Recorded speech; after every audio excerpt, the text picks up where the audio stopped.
Bonjour à toutes et à tous. Aujourd'hui nous nous trouvons dans un cimetière de la Première Guerre mondiale qui a servi aussi pendant la Seconde Guerre mondiale, qui habite aujourd'hui plus de 11 400 personnes, hommes et femmes, qui ont combattu.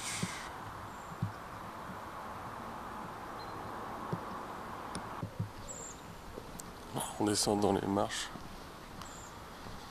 rien qu'en voyant cette petite partie, on se rend compte du nombre de personnes ici enterrées.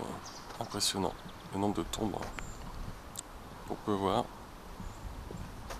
Ne vous inquiétez pas, je ne vais pas faire une vidéo trop longue. On pourrait visiter ce cimetière pendant très longtemps. Et nous faisons juste une petite vidéo pour honorer nos combattants qui ont disparu et qui se sont battus pour nous. Nous sommes au cimetière militaire d'Étaples, un très grand cimetière. C'est durant la Première Guerre mondiale que le secteur qui entoure le port de pêche d'Étaples est devenu la plus grande base militaire britannique au monde, avec des camps d'entraînement, des dépôts d'approvisionnement et jusqu'à 20 hôpitaux. Donc là je parle bien de la Première Guerre mondiale. Donc les premiers enterrements ont eu lieu en mai 1915. Et aujourd'hui, comme je disais, il y a plus de 11 400 hommes et femmes qui ont servi durant la Première Guerre mondiale, qui reposent dans ce cimetière. Il y en a 75 qui ne sont pas identifiés. On trouve aussi 120 hommes et femmes qui ont servi pendant la Seconde Guerre mondiale. Et il y en a 40 qui ne sont pas identifiés, malheureusement. Donc ici on a les registres. Donc on a le livre d'or, c'est notre passage, et 4 bouquins. Alors 4 bouquins, ça fait peur, 11 000 noms, plus de 11 000 noms qui tiennent dans 4 bouquins. Donc désolé, j'ai dû couper, il pleuvait trop fort, il y a une bonne averse d'un coup. Donc j'ai emmené le bouquin à l'abri pour qu'on regarde.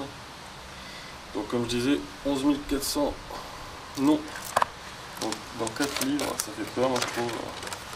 Peut-être plus que des noms dans un livre.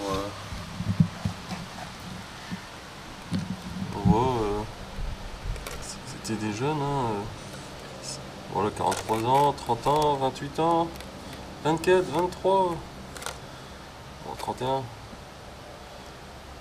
Et bon, beaucoup de gens de 20 ans, des 40 ans, 19 ans ici. C'est triste la guerre, beaucoup de jeunes qui meurent, qui profitent pas de la vie.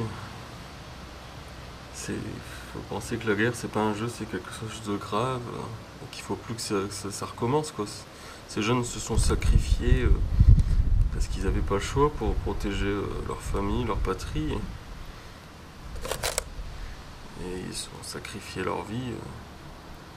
Donc les cimetières, c'est pour les honorer, pour se rappeler de la gravité d'une guerre, comme la Première Guerre mondiale ou même la Deuxième Guerre mondiale, n'importe quelle guerre. On peut penser à n'importe quelle guerre quand on voit ce cimetière et cette catastrophe. Voilà. Bon, il y a aussi les civils qui perdent la vie. Tous ceux qui sont morts pendant les guerres, faut penser à la gravité. Voilà. On ferme le livre.